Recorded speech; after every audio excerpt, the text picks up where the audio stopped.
मैं हूं हिमांशु द्विवेदी और स्वागत है आपका हमारी खास पेशकश चर्चा में। चर्चा के तहत आज हमारा विषय सियासी है। पिछले 3 दिन से इसको लेकर देश में सियासी उबाल है। विषय महाराष्ट्र से जुड़ा हुआ है, लेकिन इसकी तपिश पूरे देश में महसूस की जा रही है।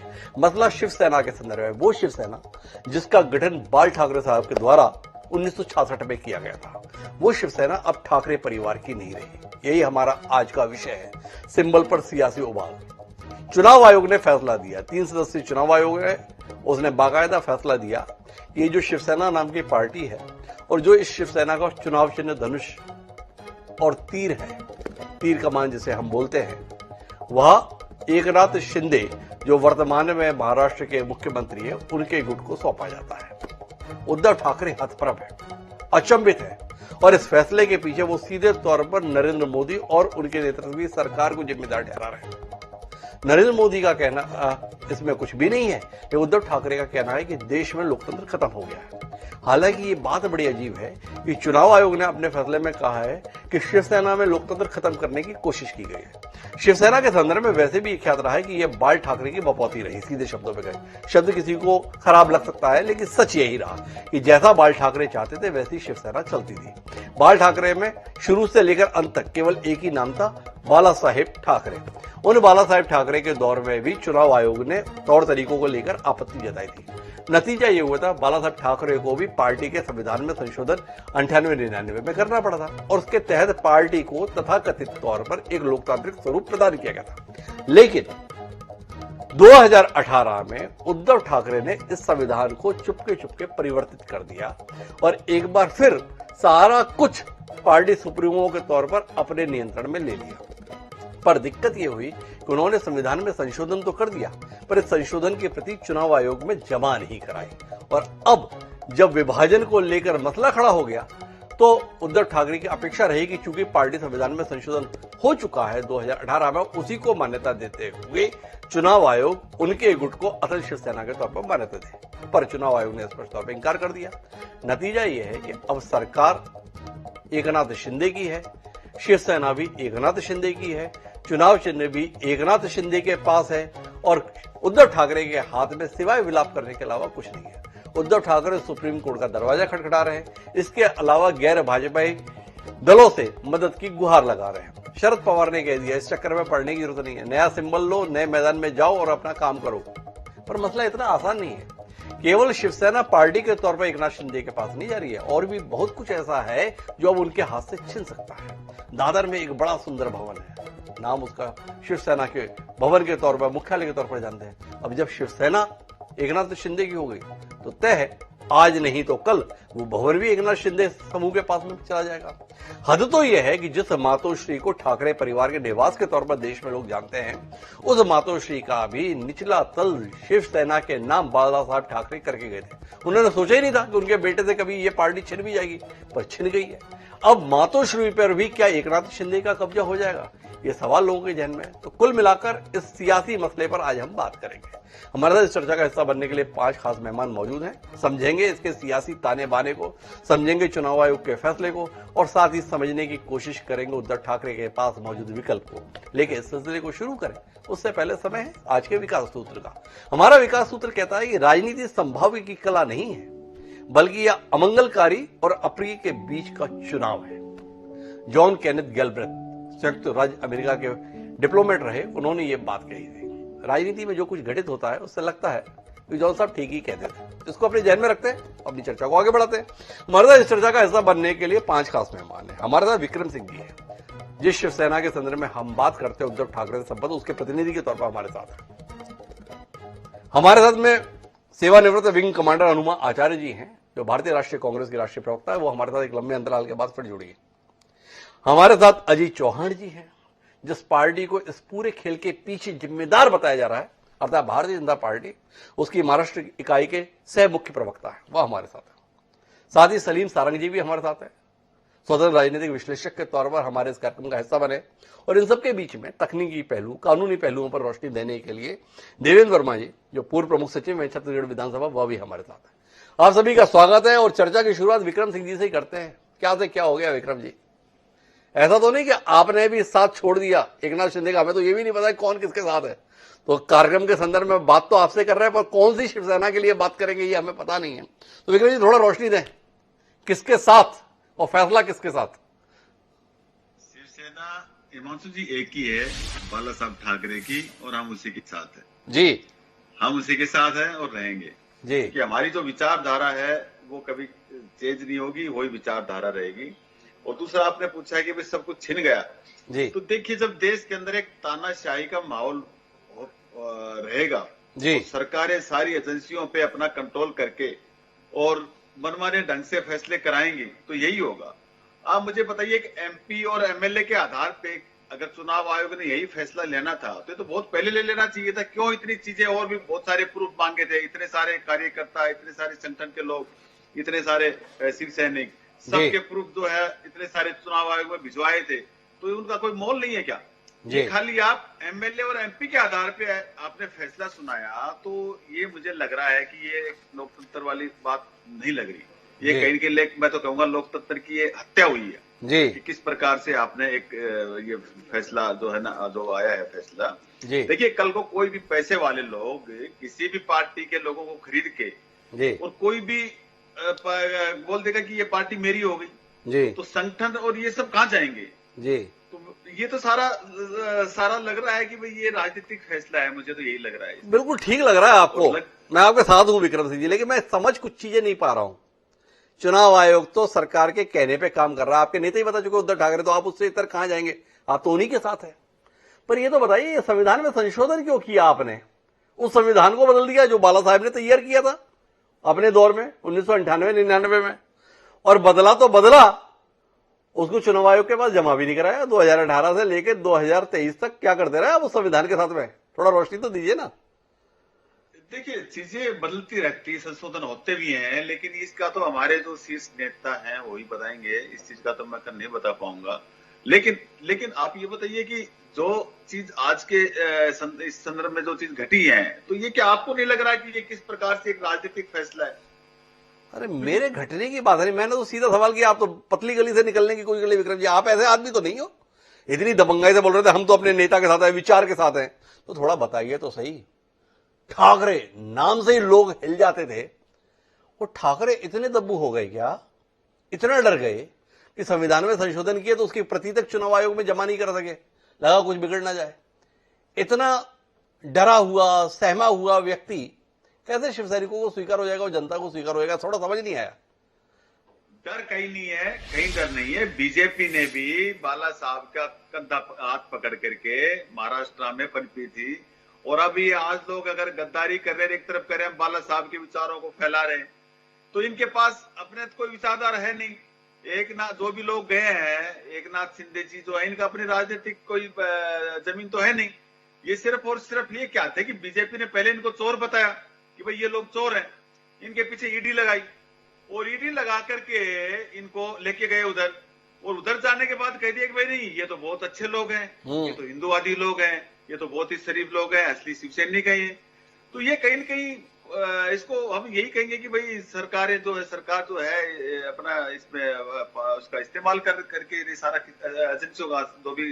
विक्रम जी मैं हनुमान जी के पास जाऊं उससे पहले एक सवाल और करता हूं। बाला साहब के प्रति आपकी बड़ी निष्ठा है, आपको नहीं लगता है एक बाला साहब थे जिनका पद के प्रति एक तिरस्कार का भाव था, वो कभी किसी पद पर नहीं रहे सत्ता के संदर्भ में?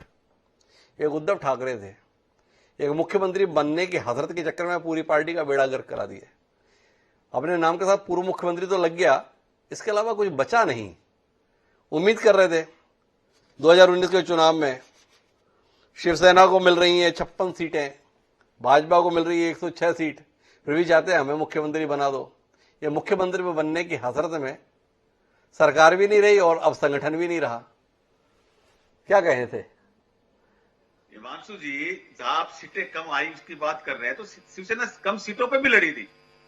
और दूसरा देखिए, आपने सुना होगा पीछे कि नड्डा जी ने कहा था कि भाई हम सारे क्षेत्रीय दलों को खत्म कर देंगे।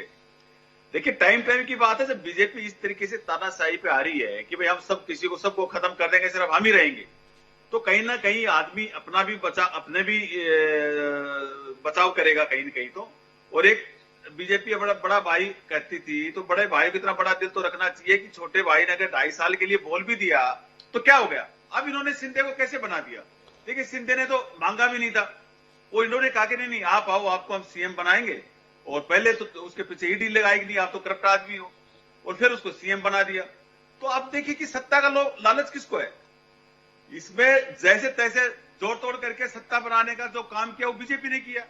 शिवसेना ने तो उद्धव जी ने तो एक सीधे एक छोटे भाई की हैसियत से यही कहा था भाई 2.5 साल हमें बना दो, 2.5 साल आप बन लो। तो छोटे भाई की हैसियत से शिवसेना ने ये कहा था। शिवसेना जो एक समय पे महाराष्ट्र में बड़ा भाई हुआ करती थी, ऐसी लोकप्रियता हासिल की जनता के बीच में, ऐसी साख कायम की, ऐसी प्रतिष्ठा बनाई कि वो होते होते महाराष्ट्र में ही भाजपा की छोटी भाई हुई। कमाल है। बहरहाल मैं हनुमान जी के पास चलता हूं। उद्धव जी चिल्ला रहे हैं तानाशाही है, संजय राउत उनसे भी आ गए, बोले 2000 करोड़ की डील हुई है ये पार्टी और चुनाव चिन्ह को लेकर। हनुमान जी, अगर डील से ही हो जाता है तो फिर कांग्रेस की डील भी हो रही है क्या। कांग्रेस के संदर्भ में भी उनका आरोप रहता है भाजपा का एक परिवार की बपौती है, पर आप लोगों का तो कुछ नहीं बिगड़ा अभी तक। आपकी पार्टी है, निर्वाचित अध्यक्ष है, बाकी सारी व्यवस्थाएं हैं। क्या कहती हैं आप, उद्धव ठाकरे से अपनी पार्टी संभली नहीं या वाकई भाजपा ने शिवसेना को निपटा दिया। ऐसा नहीं कहूंगी मैं कि उनसे अपनी पार्टी नहीं संभली। मैं जी। ऐसा देखती हूँ कि हमारे पौराणिक और ऐतिहासिक उसमें कई गाथाएं हैं। जी चाहे हम बाली सुग्रीव की कहानी सुन लें, चाहे हम विभीषण का संदर्भ ले लें, जी पांडवों की अपने अधिकार की मांग में हम महाभारत का युद्ध देख लें, जयचंद को देख लें, मीर जाफर का धोखा देख लें। आधुनिक राजनीति में भी ये वही कहानी है जिसमें अपने ही घर से किसी को बेदखल कर दिया गया है, अपने ही अधिकार क्षेत्र से किसी को बाहर निकाल दिया है। पहले ना हिमांशु जी, जब हम हिंदी पिक्चर्स देखते थे तो एक ताकतवर खलनायक लोगों के ऊपर इस तरह का बेजा कब्जा करता था तो हमारी सहानुभूति उस जिन निरीह लोगों के साथ होती थी जी। लेकिन आज की कहानी ये है कि हम देख रहे हैं, क्योंकि ये सब कुछ लोकतंत्र के दायरे के अंदर हुआ है, इसमें मक्कारी है, इसमें शातिरपन है जी। इसमें पर कुछ ऐसा है कि दस्तावेज जो हैं वो आपके तरफ नहीं है और ये ऐसा हुआ है। अब लोग इस तरह की धूर्तता को आज के जमाने में चाणक्य नीति कहते हैं जी। चाणक्य भी जो होंगे तो वो परलोक में ये देखकर बहुत तरस खा रहे होंगे कि मैंने तो राजनीति सिखाई थी, लेकिन ये धूर्तता को ये मान रहे हैं, जैसा कि आपने कहा अपने विचार में कि ये अप्रिय और अमंगलकारी के बीच में घूमती हुई प्रक्रिया है जी। कांग्रेस का। इसलिए बीजेपी कुछ नहीं बिगाड़ सकती क्योंकि कांग्रेस के बारे में जो भी कुछ कहा गया, आपने देखा 55 घंटे राहुल गांधी जी से पूछताछ हुई जी। 3 दिन सोनिया जी से बार बार उनको बुलाया गया, खड़गे जी से पूछताछ हुई, सबसे ज्यादा छापा पड़ा। लेकिन कुछ बात ऐसी है कि हस्ती मिटती नहीं हमारी। हम उनके इस तरह के चंगुल में इसलिए भी नहीं आते कि पार्टी में जो भी कुछ है वो पारदर्शी है, नहीं तो आज के जमाने में बीजेपी के अपने पास सबसे ज्यादा 90% से ज्यादा चंदा, 96% चंदा उनको मिलता है। उनके पास धन बल है, सब कुछ है, तो इसी तरह से वो लोकतंत्र को पूरी तरह मिटा रहे हैं। और लोग पता नहीं क्यों क्रूर हो गए हैं। मैं ये देखती हूं कि कोई आवाज नहीं उठाता, लोग इसको बुरा भी नहीं मान रहे हैं। 8-8 जगहों जनाधार का अपमान होता है, कर्नाटक की सरकार गिरती है, मेघालय की सरकार, 2 लोग होते हुए, 2 विधायक होते हुए वो बीजेपी सरकार बनाती है, गोवा की सरकार गिराती है, मध्य प्रदेश की सरकार और फिर महाराष्ट्र की सरकार। तो कुल मिला के जहां लालच है उसको दाना डालकर भारतीय जनता पार्टी लोकतंत्र के साथ बहुत बुरा खिलवाड़ कर रही है। पर मेरा ऐसा मानना है कि हर चीज का घड़ा भरता है, इनका भी घड़ा भरने को आया है, तानाशाही चल रही है, हमारे प्रतीक बदले गए हैं, हीरो बदले गए हैं, कुछ यूजफुल इडियट्स को अपनी तरफ मिलाकर कुछ बुद्धिजीवियों तक भी अपनी बात इसी तरह से बीजेपी पहुंचाती है। ये यूजफुल इडियट टर्म मैंने अभी थोड़े दिन पहले एक जगह सुना है जहां पे कुछ बुद्धिमान दिखने वाले लोगों को अपनी तरफ करके लोगों को ये बताया जाता है कि देखो ये भी तो इतने ईमानदार हैं, ये भी तो बुद्धिमान है, ये भी तो कह रहे हैं कि भारतीय जनता पार्टी अच्छी है, तो उसकी बात कर रही हूं। तानाशाही तो है, इसमें तो कोई कहने की बात। थोड़ा विषय पर भी रह लेते हैं। भावनाओं पर तो आपने काफी बोल लिया, आऊंगा जी, इसके बाद मुझे आप ही के पास आना है। थोड़ा हनुमान जी से कुछ और निकल जाए तो आपको जवाब देने में बड़ी सहूलियत रहेगी। आपके पास पूरा मौका रहेगा, आप निश्चिंत रहिए। हनुमान जी थोड़ा बताइए ना, क्या आप वाकई उद्धव ठाकरे के साथ हैं? क्या आप ये मानती हैं कि एक पार्टी में बाकी किसी की कोई राय नहीं रहनी चाहिए, केवल सुप्रीमो के तौर पर रहनी चाहिए? सोनिया गांधी गलत करती हैं, जो 21 लोगों का समूह होता है उनसे बात करती हैं, एक CWC होती है उसके माध्यम से फैसले लेती है, एक लोकतांत्रिक व्यवस्था है जिसमें मल्लिकार्जुन खड़गे निर्वाचित होते हैं शशि थरूर के मुकाबले। ऐसा कुछ नहीं होना चाहिए। उद्धव ठाकरे ने कहा कि जीवन पर्यंत हम, और उसको शिरोधार्य होना चाहिए। और यह संविधान संशोधन जो है चुनाव आयोग के दफ्तर में जमा भी नहीं होना चाहिए। क्या ऐसी पारदर्शी प्रक्रिया की हिमायत कांग्रेस करती है? क्या ऐसी ही राजनीतिक दल की व्यवस्था या संरचना की हिमायत अनुमाचार्य जी करती हैं, जो पूर्व सेनानी है? थोड़ा इस पर रोशनी मिले ना। भाजपा क्या कर रही है इस पे तो बात बाद में कर लेंगे। शिवसेना ने क्या किया, उद्धव ठाकरे ने क्या किया, इस पे तो कुछ बात कर लेना अपन। शिवसेना के आंतरिक मामलों पे तो मैं कोई दखल नहीं देना चाहूंगी, लेकिन शिवसेना का जो बाहरी स्वरूप है उसके ऊपर एक बात जानती हूं कि वो लोग हिंदुत्ववादी जरूर हैं, लेकिन वो कट्टर नहीं है। वो किसी के ऊपर आहत करके, उनपे प्रहार करके अपने आप को वर्चस्व नहीं दिखाना चाहते। मैंने उनको देखा है कि एक समय जब मैं खुद मुंबई में थी, मुझे ऐसा लगता था कि वो बाकी राज्य के लोगों को भगाना चाहते हैं और कहते हैं महाराष्ट्र केवल हमारा है जी। लेकिन आगे चल के मैं देखती हूँ कि वही लोग देश के लोकतंत्र के साथ हैं, सर्वधर्म के साथ हैं, और मैंने उन्हें बहुत सॉफ्ट पाया है। आपने भी देखा है, जितने 2-2.5 साल में जो सरकार उनकी थी, उस समय कोविड का मैनेजमेंट जो था, शुरुआती दौर को छोड़कर महाराष्ट्र मिसाल बना था। उनकी सरकार का लोग, जो बॉम्बे के लोग हैं, वो तारीफ करते थे। मेरी 2 बहनें रहती हैं वहां पर। तो जो हमने उनका सामने से समक्ष जो रूप देखा, उनके आंतरिक संविधान के बारे में नहीं कहना चाहूंगी क्योंकि मुझे कुछ जानकारी नहीं है। जो आपने बताया उसके ऊपर मैं अपना कमेंट कर दूं, मुझे नहीं लगता कि जायज होगा। लेकिन जो उनका समक्ष जो कुछ था, उसके हिसाब से मुझे लगता है कि वो कट्टर लोग नहीं थे, वो भारत के लोग हैं। मतलब बाला साहेब ठाकरे आपको पसंद नहीं है, पर उद्धव ठाकरे आपको बहुत पसंद है, क्योंकि बाला साहेब के मुकाबले तो कोई कट्टर नहीं। बाला साहेब वो शख्स थे, जब भाजपा का कोई नेता ये कहने के लिए तैयार नहीं था कि हमने बाबरी मस्जिद तोड़ी, उस समय बाला साहेब ऐसे व्यक्ति थे जिन्होंने डंके की जोड़ पे कहा शिवसैनिकों ने तोड़ी तो मुझे इस बात पे गर्व है। तो आपसे जानना चाहता हूं, इस कट्टरता के साथ आप नहीं है, आप उद्धव ठाकरे के साथ है, बाला साहेब आपको पसंद नहीं है। एकनाथ शिंदे कहते हैं कि हमें तो बाला साहेब ही पसंद है, और ये थी के कारण से हमारी उद्धव ठाकरे से लड़ाई है कि उद्धव ठाकरे ने उस विचार से, उस धारणा से, उस तौर तरीके से मुंह मोड़ लिया सत्ता की खातिर, जिस पर हम चलते आए थे, जो संस्कार हमें बाला साहेब ने दिया था। क्या कहते हैं हनुमान जी? ठीक ही कहते हैं ना एकनाथ शिंदे? उद्धव ठाकरे वैसे नहीं है जैसे बाला साहेब थे। एकनाथ शिंदे जी की बात नहीं करना चाहूंगी। एक ऐसा व्यक्ति जो सिर्फ अपने पर्सनल व्यक्तिगत लालच के कारण अपने साथी को, अपने भाई को धोखा दे सकता है, उसके बारे में बात भी नहीं करना चाहती। लेकिन बाला साहब ठाकरे जी, उनका और इंदिरा गांधी का एक इतिहास है। आपको भी याद है, एक समय जब उनकी सहायता की जरूरत थी, उनके विचार से साथ आने की जरूरत थी, वो इंदिरा गांधी के साथ थे, देश के साथ थे। तो हम ये नहीं कह सकते कि हम बाला साहब ठाकरे जी को पसंद नहीं करते। जो नहीं, अभी रुकेंगे हनुमान जी, वो साथ थे, आपातकाल के संदर्भ में साथ थे। इंदिरा गांधी ने आपातकाल लगाया था, बाला साहेब ने उसका समर्थन किया था। बाद में कांग्रेस बोलती है कि उसमें गलती हुई, माफी भी मांग ली कांग्रेस ने। तो हनुमान जी इस पर भी रोशनी हो जाए।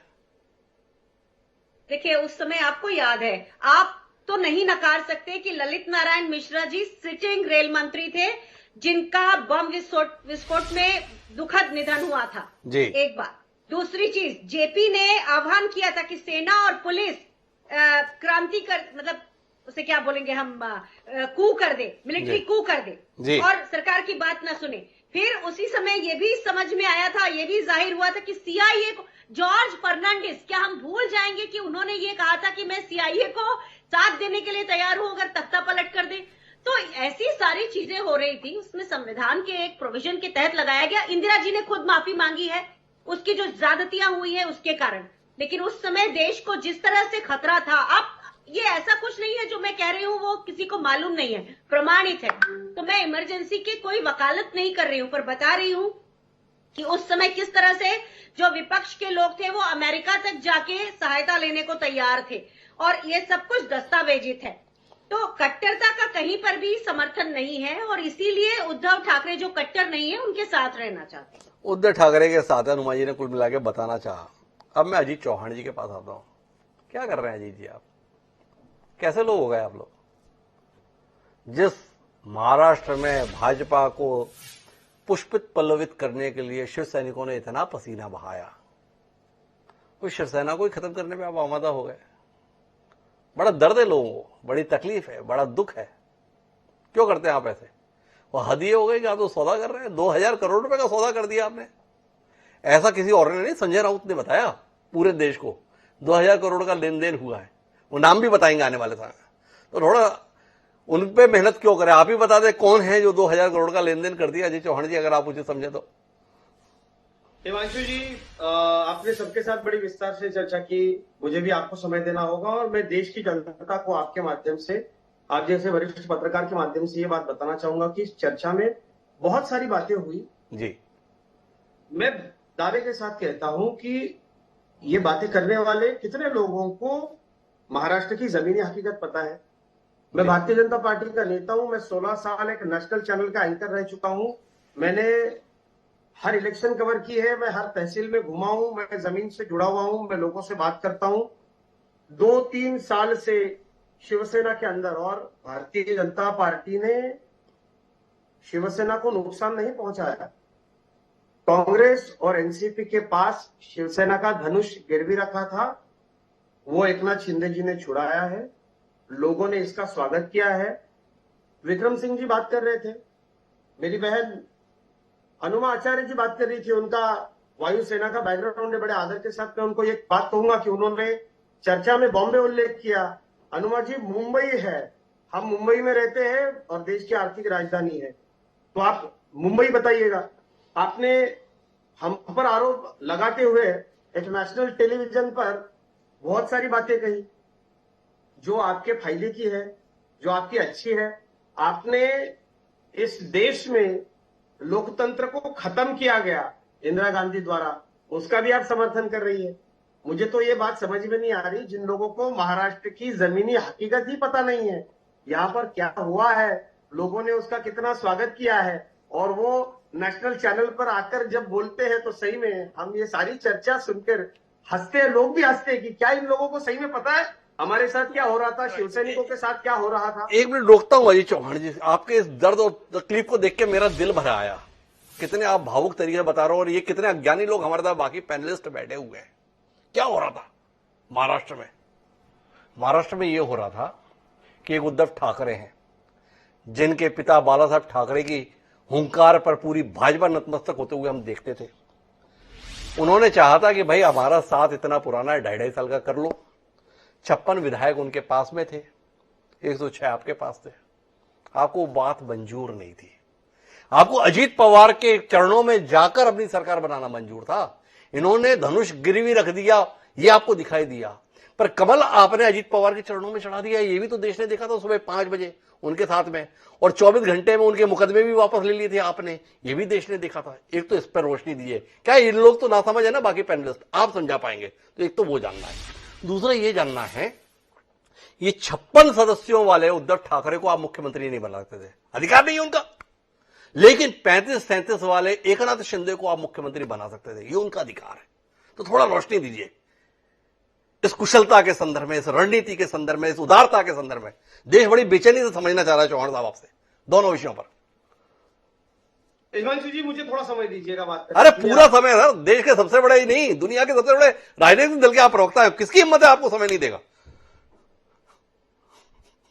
नहीं, मैं आपका भी दर्द बड़ा अच्छी तरीके से समझ रहा हूं, पर मैं मेरी बातें सारी विस्तार से रखूंगा।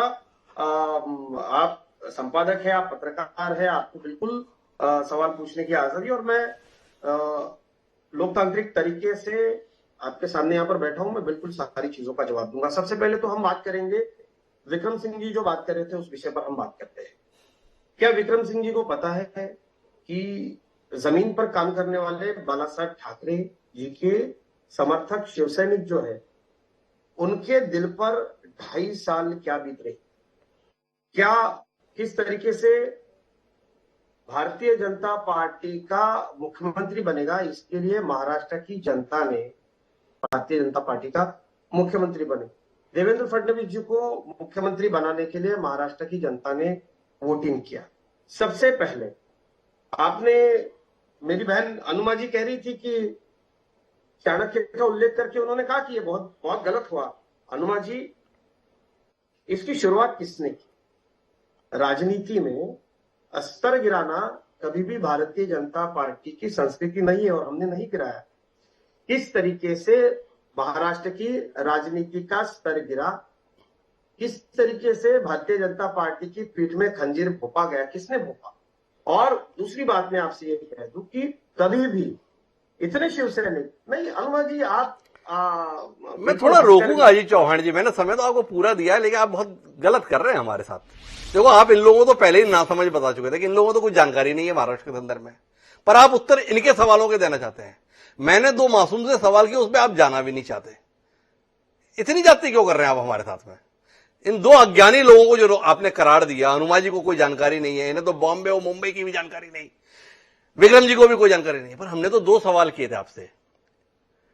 एक कि 56 सदस्यीय विधायक दल के नेता उद्धव ठाकरे को आप इस लायक नहीं समझे कि उन्हें मुख्यमंत्री बनाया जाए, इसलिए नहीं बनाया जाए क्योंकि प्रदेश की जनता ने देवेंद्र फडणवीस को मुख्यमंत्री बनाने के लिए वोट किया था। पर ये एकनाथ शिंदे को मुख्यमंत्री बनाने के लिए प्रदेश की जनता ने कब वोट कर दिया, हमें पता नहीं चला। तो एक तो आपसे अजीत चौहान जी ये जानना है, इस पर आप कुछ नहीं कह रहे। दूसरा ये कि अजीत पवार को मुख्यमंत्री बनाने के लिए प्रदेश की जनता ने कब वोट किया था, ये भी हम जानना चाहते हैं। तो सुबह 5 बजे उनकी शपथ कराई थी। दोनों विषय के संदर्भ में बताइए ना, ऐसे भी क्या नाराजगी? नहीं, बिल्कुल बिल्कुल, मैं बता ही रहा हूं। आप सुन लीजिए सर, आप सुन लीजिए। किसी भी पार्टी के चुने हुए लोग अगर एकनाथ शिंदे जी के पीछे इतनी बड़ी संख्या में गए, शिवसेना में बड़ा असंतोष था। कांग्रेस और राष्ट्रवादी के साथ शिवसेना के नेता, शिवसैनिक और महाराष्ट्र की जनता बिल्कुल भी खुश नहीं थी। और आपने ये कहा, आज संजय राउत जी ने कहा 1000 करोड़ 2000 करोड़, वो तो वैसे ही मतलब रोज सुबह 9 बजे आकर के मीडिया के सामने जो बातें करते हैं, वो उस पे लोगों का बिल्कुल विश्वास नहीं है, वो तथ्यहीन बातें हैं, ये भी आपको पता है। और राजनीति का जवाब राजनीति से दिया जाता है। आप ये बात समझिए हिमांशु जी कि सबसे पहले धोखा किसके साथ हुआ? उद्धव ठाकरे जी अपनी इस हालत के लिए खुद जिम्मेदार है। किसी भी पार्टी को, भारतीय जनता पार्टी के लोगों ने तो इन लोगों को नहीं कहा कि भैया आप बगावत करो। हमने तो नहीं कहा इन लोगों को कि आपके नेता को छोड़ दो। कोई भी आदमी, कोई भी पार्टी अपने लोगों को अगर संभाल नहीं सकती है तो उसको, राजनीति में देखिए ये बात यह है कि आप आपके लोगों को नहीं संभाल सकते तो आपको दूसरों पर आरोप करने में आप नहीं कर सकते। ये कई कमाल की बात अजीत चौहान ने, ये जो बाकी विपक्षी दल इस बात पे विलाप करते हैं कि इतने खरीद लिए, इतने में खरीद लिए, इतने में खरीद लिए। चौहान साहब कह रहे हैं खरीदा तो तब गया ना जब सामने वाला बिकने के लिए तैयार हुआ। सीधी सी बात है। इन दलों के नेता अपनी निष्ठाओं को बदलने के लिए इतने बेचैन क्यों रहते हैं? दूसरी महत्वपूर्ण बात जो अजीत चौहान जी ने कह दी वो ये है कि कुल मिला के उद्धव ठाकरे ने हमारे साथ धोखा किया। उस धोखे का सबक हमने सिखा दिया। दाएं से कहा या बाएं से कहा, लेकिन अजीत चौहान की बातचीत का मर्म इतना ही था कि एक संयुक्त गठबंधन चुनाव में उतरा था, एक जनादेश मिला था जिसमें भारतीय जनता पार्टी के पास शिवसेना के मुकाबले तकरीबन दुगनी सीटें थी, फिर भी एक गैर जायज मांग के हमें मुख्यमंत्री बनाओ। इसके चलते यह सारा विवाद हुआ और जिसने ऐसा किया और विरोधियों के साथ में सत्ता में साझेदारी की, उसको सबक सिखा दिया गया। अब मेरे साथ में सलीम सारंग जी हैं। सलीम जी, अब आपका काम शुरू होता है। क्या आप मानते हैं कि ये एक सबक है भारतीय राजनीति में? तात्कालिक लाभ के लिए जब आप ऐसी चाल चलते हैं तो एक बड़े नुकसान का आपको सामना करना पड़ता है, जैसा उद्धव ठाकरे को करना पड़ा। उनके हिस्से में आ तो गया पूर्व मुख्यमंत्री, पर ना बाला साहेब ठाकरे की विरासत रही, ना सरकार रही, ना पार्टी रही, ना शिवसेना भवन रहेगा, ना मातोश्री रहेगी। रह जाएगा तो केवल एक उद्धव ठाकरे, पूर्व मुख्यमंत्री महाराष्ट्र। क्या कहते हैं आप? सबक है बाकी के लिए? सबक में अगर इसको आप देखेंगे, उद्धव साहब से शिवसेना ले ली गई, उद्धव साहब से तीर कमान ले लिया गया, लेकिन उद्धव साहब से बाला साहब ठाकरे कैसे लेंगे ये लोग? उनके पीछे जो बाला साहब ठाकरे है उसका राइट किसके पास है, वो कैसा लेंगे? अब रही बात, संजय राउत जी ने कहा कि 2000 करोड़ लिया गया है, अब उसमें कितनी सच्चाई है, लेकिन शीट है, सबसे हाईएस्ट बैलेंस शीट बीजेपी की है। आज 8 साल की राजनीति में इतनी बड़ी बैलेंस शीट उन्होंने बनाया, तो इससे समझ में आती है कि बीजेपी की राजनीति बहुत अच्छी है। कांग्रेस ने इतने सालों में वैसा कुछ काम नहीं किया कि इतनी उन्होंने बैलेंस शीट नहीं बना पाई मजबूत, जो बीजेपी ने बना गई।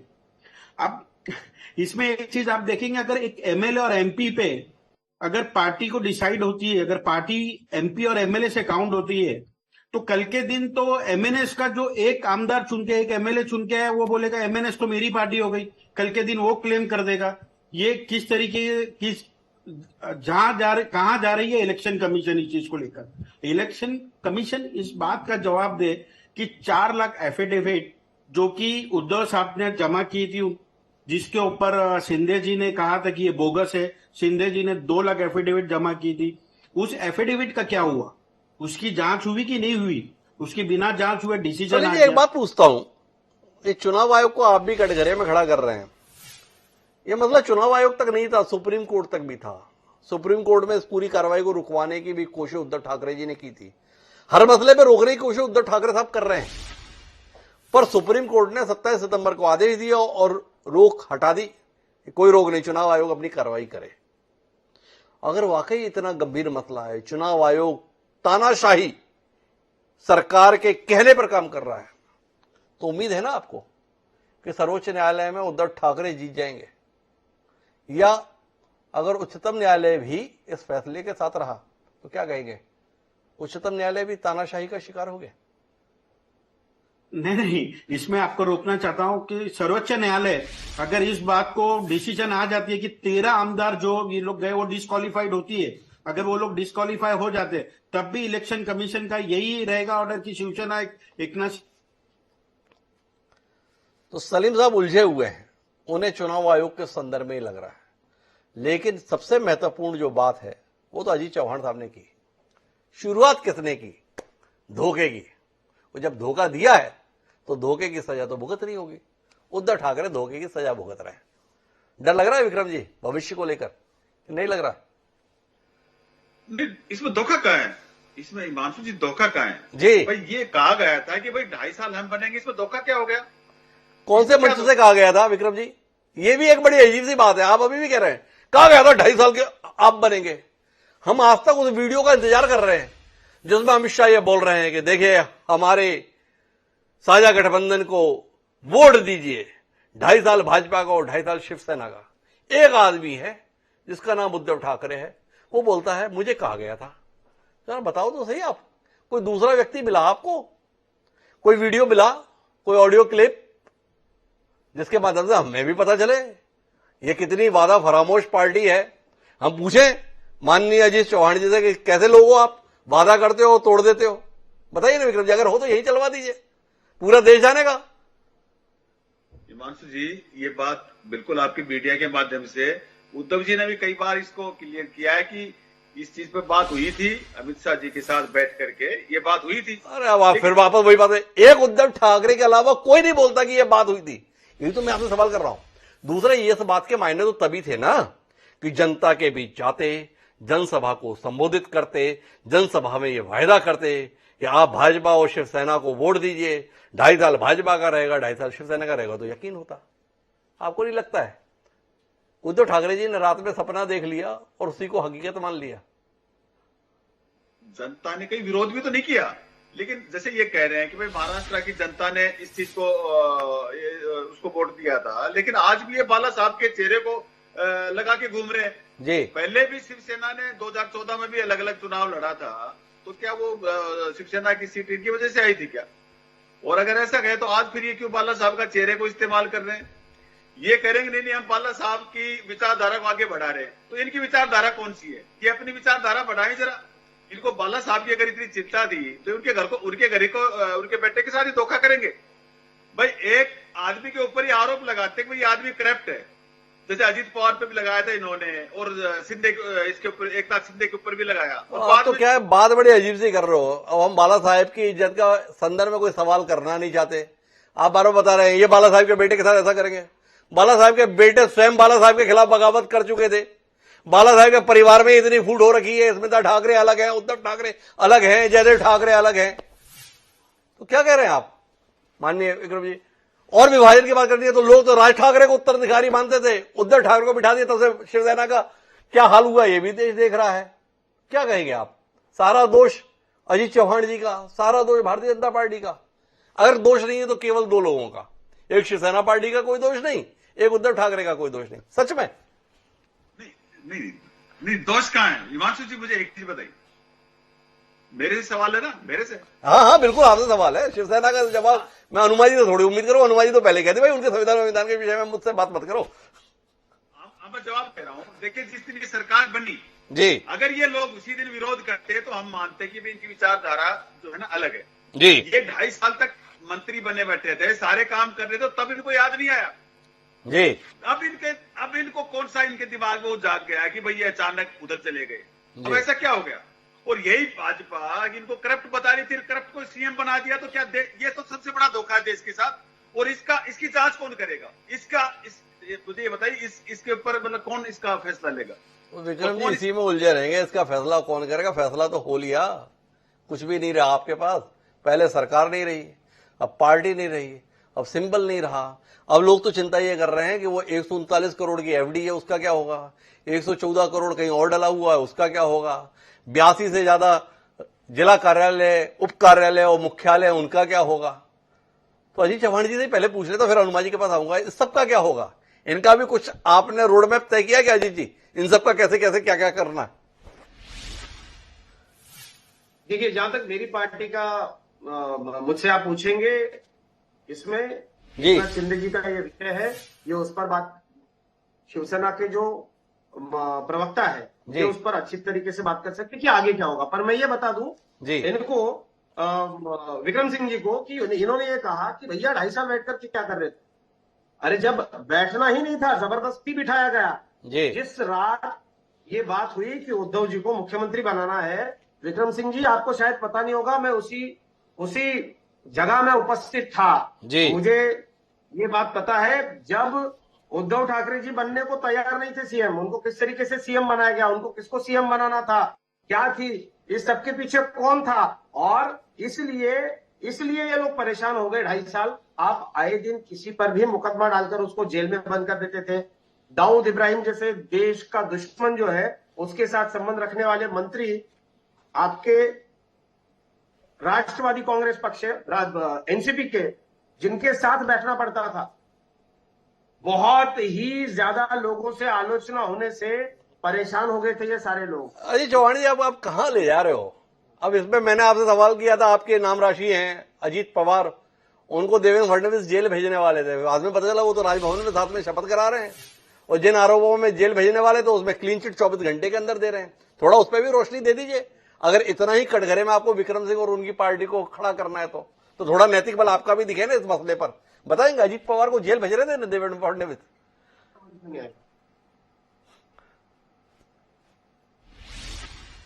जी चौहान जी, आपका सवाल मुझे समझ में नहीं आया।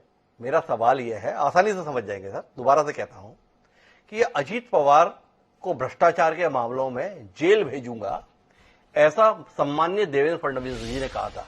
उस समय वो मुख्यमंत्री हुआ करते थे, आजकल उप मुख्यमंत्री हैं। बाद में पता चला जेल भेजने की जगह पर देवेंद्र फडणवीस तो उनको राजभवन ले गए और अपने साथ में उप मुख्यमंत्री की शपथ दिला दी। और इतना ही नहीं किया, 24 घंटे के अंदर एसीबी से क्लीन चिट भी करवा दी, उनके विषयों को खात्मा भी लगवा दिया। उसके संदर्भ में कुछ कहेंगे आप? नहीं, बिल्कुल कहेंगे। अभी भी इस विषय पर अजीत पवार जी की इंक्वायरी चल रही है।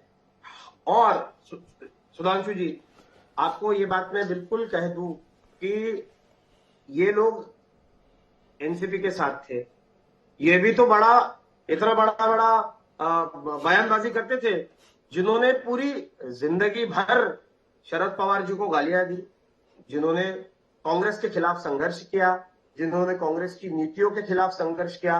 बाला साहब ने पूरी जिंदगी भर कांग्रेस के साथ संघर्ष किया, उनकी पूरी राजनीति ही कांग्रेस और एनसीपी के विचारों के खिलाफ थी। और आम शिवसैनिकों को यही बात रास में नहीं आई कि भैया ये लोग कांग्रेस और एनसीपी के साथ जाकर के सरकार में बैठ गए। दूसरी बात, आप बिल्कुल ये बार बार इस पर ये कह रहे हैं हिमांशु जी की अजित पवार का क्या, अजित पवार का क्या, अजित पवार का क्या। ये पिछले 2.5 साल अजित दादा इनके साथ में सरकार में बैठे थे। अजित दादा की इंक्वायरी अभी भी चल रही है, अभी भी चल रही है, वो इंक्वायरी बंद नहीं हुई है। ये जानकारी आपको बता दूं। कब तक चलेगी ये इंक्वायरी, थोड़ा ये भी बता दो आप साथ में। हाँ तो जेल भेजने वाले थे, क्या हो गया, अभी तक जेल नहीं भेज पाए? नहीं, ये थोड़ा सा ज्यादा और ये करके सवाल आप इनसे भी पूछिए कि जिनके साथ पूरी जिंदगी भर आपने संघर्ष किया, भैया उनके साथ क्यों बैठ गए आप सत्ता में?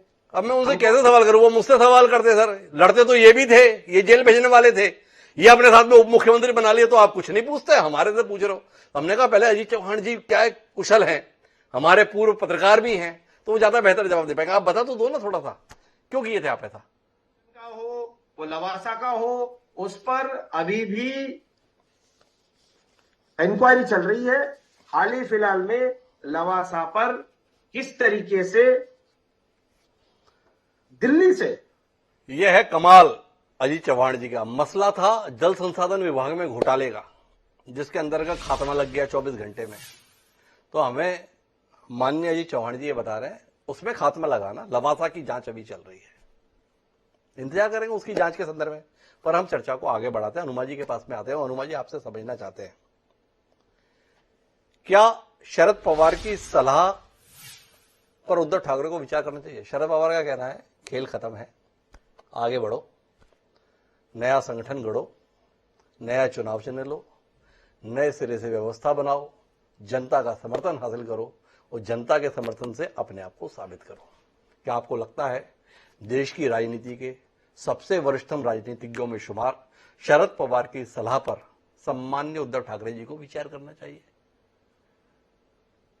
हिमांशु जी, मुझे ऐसा लगता है कि जिंदगी में जो चीज हम बदल नहीं सकते ना, उसको फिर स्वीकार कर लेने में कोई बुराई नहीं है। उसमें ज्यादा ऊर्जा की अब लगाने की जरूरत नहीं है, क्योंकि आप कुछ भी कर लीजिए, अल्टीमेटली जाके वही होगा जो इस समय समर्थ को नहीं दोष गुसाई, वही होने वाला है। तो इसलिए हमें जब मालूम है कि हमारी पूरी ऊर्जा एक नकारात्मक तरीके से चली जाएगी, क्योंकि हमने देखा कि एक अयोग्य व्यक्ति अपने लालच के कारण अपने भाई को धोखा देता है और उसे फिर सर्वोच्च पद मिल जाता है।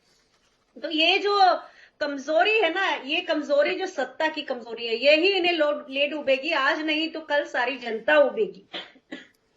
अनुमा जी, मैं थोड़ा आपके तर्क के साथ में असहमति रखते हुए सवाल करना चाहता हूं। एक अयोग्य व्यक्ति, तो उद्धव ठाकरे कौन से योग्य थे? मुख्यमंत्री थे, मुख्यमंत्री रहते हुए अपने विधायकों को साथ नहीं रख पाए। आदमी विपक्ष में रहता है, नहीं रख पाता है तो समझ में आता है। उद्धव ठाकरे, जिसके नाम के साथ ठाकरे लगा हुआ, अपने आप में एक चुंबक है, ये एक आकर्षण है। बाला साहब ठाकरे के जिक्र मात्र से कई लोगों के बदन में रक्त का दौरा बढ़ जाता है। इस नाम में इतना इकबाल है। उस नाम को अपने साथ जोड़े रखने वाला शख्स उस विचार से जुड़े हुए लोगों को अपने साथ नहीं रख पाया। तो अयोग्य कौन हुआ, एकनाथ शिंदे या उद्धव ठाकरे? आपका सवाल सही है, लेकिन आप ये समझिए कि जब कोई धोखेबाजी होती है और वो इस तरह से होती है कि आप उसको आप पता न लगा, ऐसा कई बार होता है। ऐसा हमारी हिंदुस्तान के इतिहास में कई बार हुआ है। अनुमा जी, आप राजनीतिक के बाद में हैं, फौजी पहले रही हैं, आपसे ऐसी अपेक्षा नहीं है मेरी। उद्धव ठाकरे राज्य के मुख्यमंत्री थे। राज्य के मुख्यमंत्री के स्तर पर प्रशासनिक दक्षता के आधार पर तो उम्मीद यह रहती है कि दूसरी पार्टी भी क्या कर रही है उसमें घटने से पहले आपको पता होता है। यह प्रशासनिक नियंत्रण दिखता है। और ऐसी मिसालें हैं अर्जुन सिंह के संदर्भ में, शरद पवार के संदर्भ में, आपकी पार्टी में एक से एक रहे हैं, बंसीलाल जी के संदर्भ में। मानिए ना, उद्धव ठाकरे चूक गए। अच्छे फोटोग्राफर हो सकते हैं, अच्छे इंसान भी हो सकते हैं, पर कहीं ना कहीं अच्छे राजनीतिज्ञ के तौर पर अपने आप को साबित करने में चूक गए। क्या कहते हैं? दिक्कत यह है ना हिमांशु जी, दिक्कत यह है हिमांशु जी कि हम आजकल अच्छा राजनीतिक यानी कि घाघ और धूर्त को हम अच्छा मानने लगे हैं। बस यही हमारे अपने चीजों में, अपने संस्कारों में ये परिवर्तन आ गया है।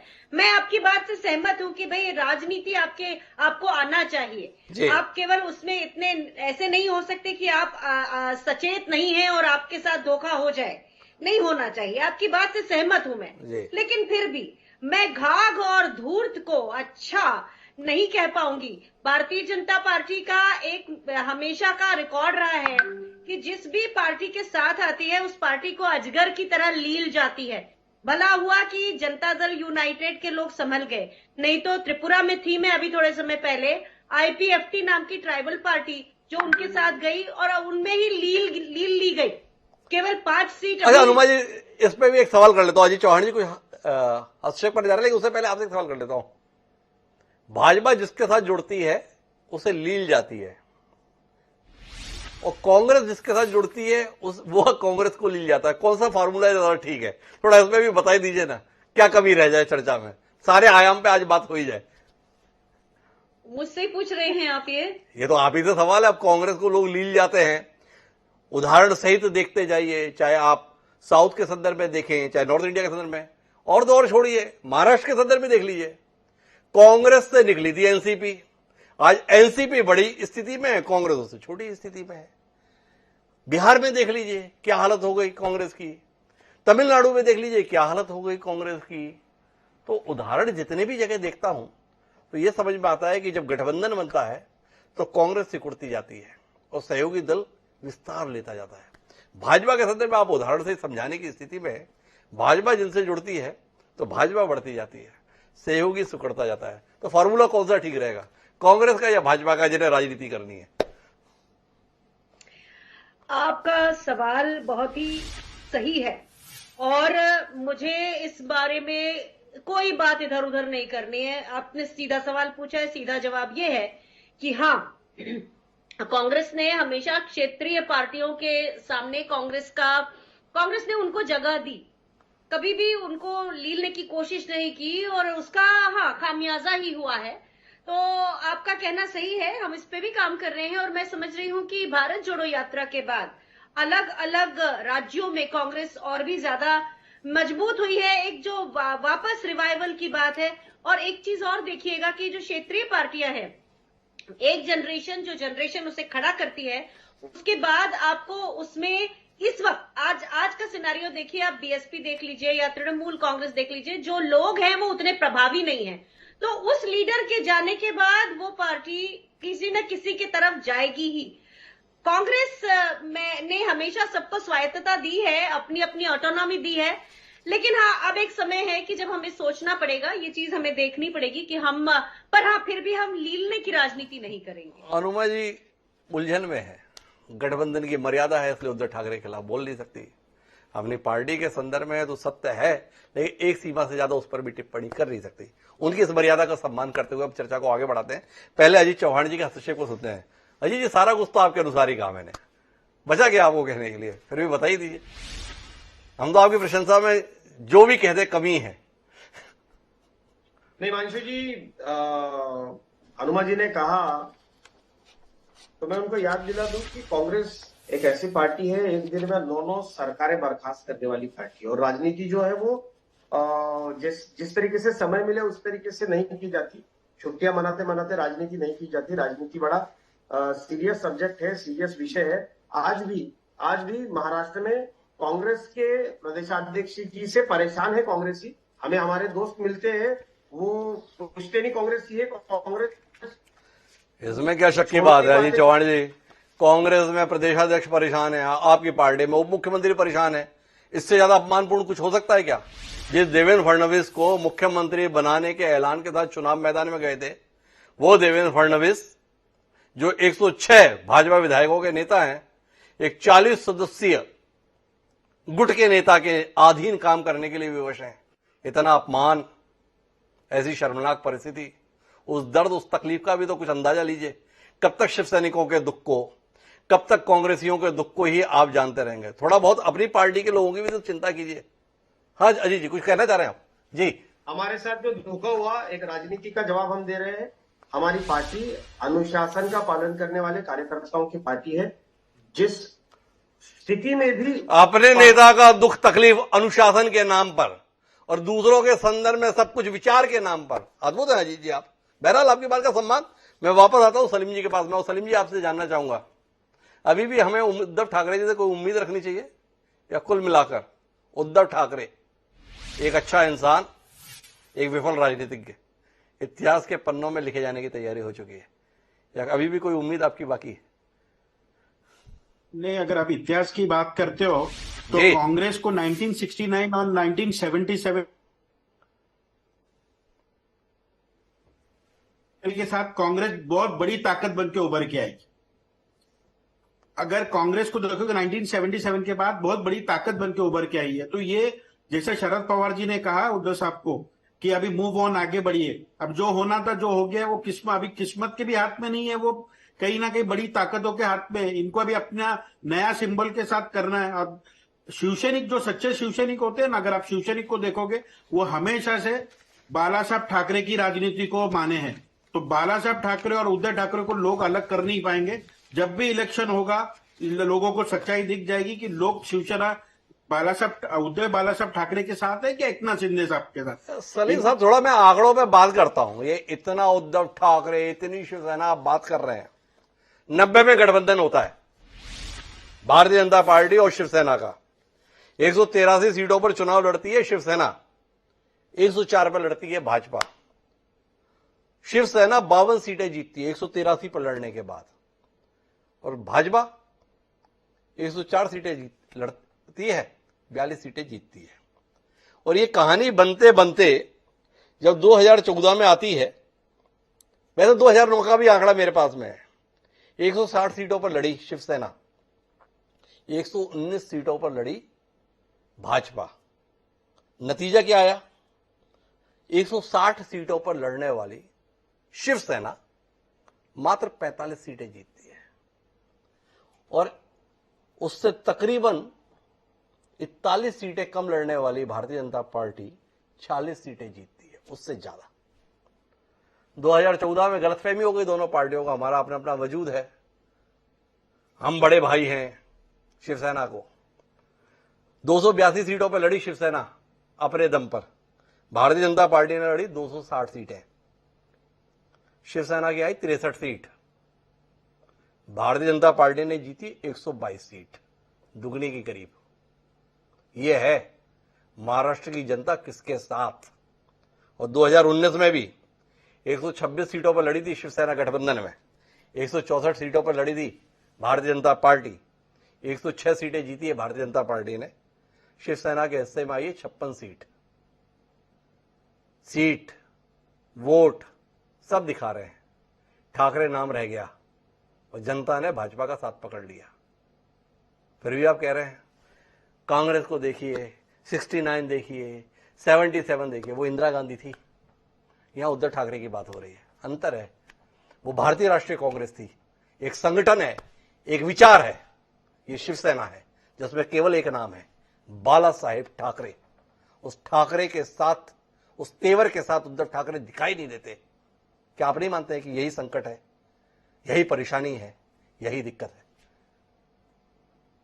नहीं, ये आपके सवालों में आपका जवाब छुपा हुआ है जी। अगर आप इस आपके सवाल को प्रॉपर बराबर से देखोगे तो इसमें देखिए ना। जवाब ये आता है कि जो भी बीजेपी के साथ जाता है बीजेपी उसको खत्म कर देती है। कोई भी पार्टी उनके साथ हो उनको बीजेपी पूरी तरह से खत्म कर देती है। आप अगर देखोगे अभी जनता, नीतीश बाबू उनको छोड़ के भाग गए, रीजन ये था भागने का कि उनको लगा कि मेरी पार्टी खत्म ना हो जाए।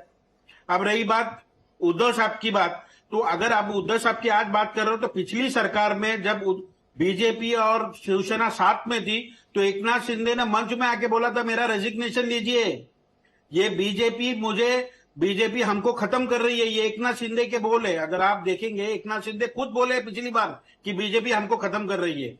अब 4 सालों के बाद शिंदे साहब ने अलग टून में अभी बात करना शुरू की है। तो आने वाले समय में उम्मीद कर रहे हैं, देश के लोग देख रहे हैं, किसी भी दिन एकनाथ शिंदे का हृदय परिवर्तन होगा, बाला साहेब के विचारों के साथ वो भाजपा में समाहित हो जाएंगे। सहायक नदियां हैं, मिल जाएंगी गंगा में। किस बात का इंतजार कर रहे हैं आप?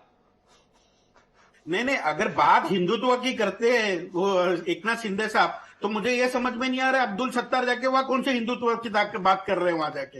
ये अब्दुल सत्तार भी तो गए हैं ना उनके साथ में हिंदुत्व की बात बढ़ाने के लिए। अगर आप देखेंगे हिंदू भाजपा में रहकर करते हैं, इसमें उलझन की क्या बात है। बहरहाल हम बातचीत को अब निर्णायक मोड़ पर लाते हैं और आखिरी टिप्पणी के लिए एक बार फिर अजीत चौहान जी के पास चलते हैं। अजीत जी, आप आपसे जानना चाहते हैं, शिवसेना उद्धव ठाकरे से छिन गई, शिवसेना छिन के एकनाथ शिंदे के पास आ गई। ये एकनाथ शिंदे के पास आप कितने दिन रहने देने वाले हैं, ये जानने में हम सबकी बड़ी दिलचस्पी है। इसमें थोड़ी रोशनी दीजिए ना अजीत चौहान जी। कब तक एकनाथ शिंदे शिवसेना के मालिक रहेंगे? कब भारतीय जनता पार्टी में विलय के संदर्भ में आप कॉन्फ्रेंस करने वाले हैं?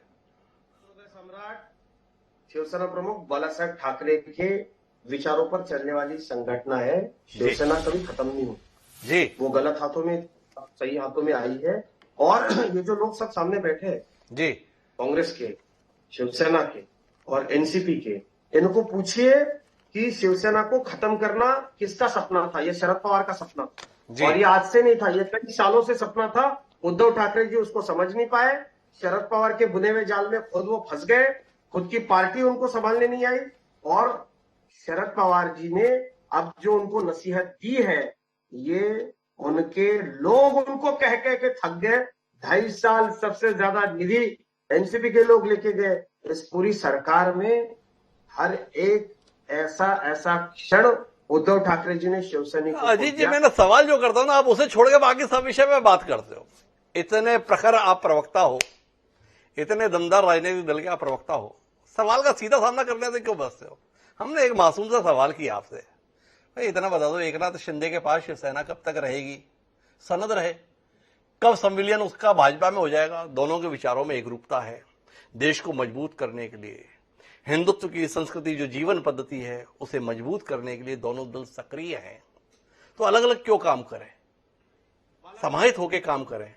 तो इसका लेकर कोई कार्य योजना है, कोई दृष्टि है, कोई तारीख है, तो पता चल जाए। बस इतना ही तो सवाल है।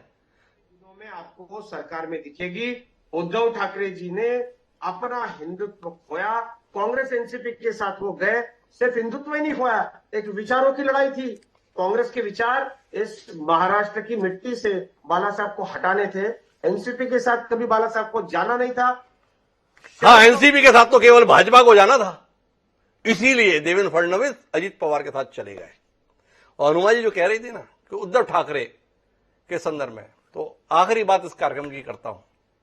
एक शरद पवार हैं, अजीत पवार चले गए, अपने कमरे में टहलते रहे 2 दिन तक, एक विधायक साथ में नहीं ला पाए और लौटकर शरद पवार के पास ही वापस जाने के लिए मजबूर हुए। ये होता है पार्टी पे नियंत्रण, ये होता है नेता। उद्धव ठाकरे मुख्यमंत्री रहे, टापते रह गए, पता ही नहीं चला कब उनके कमरे से बैठे बैठे विधायक एकनाथ शिंदे के पास जाते चले गए और इसके बाद में वो जिम्मेदार ठहराए किसी और को। तो ये विचार का विषय होना चाहिए कि वाकई उद्धव ठाकरे को सियासत में रहना चाहिए या वापस फोटोग्राफी के क्षेत्र में कुछ नया कर गुजरना चाहिए। फैसला तो उद्धव ठाकरे को करना है। और रहा सवाल महाराष्ट्र की जनता का, तो चुनाव आएगा 2024 में, देख लेंगे जनता किसके साथ है।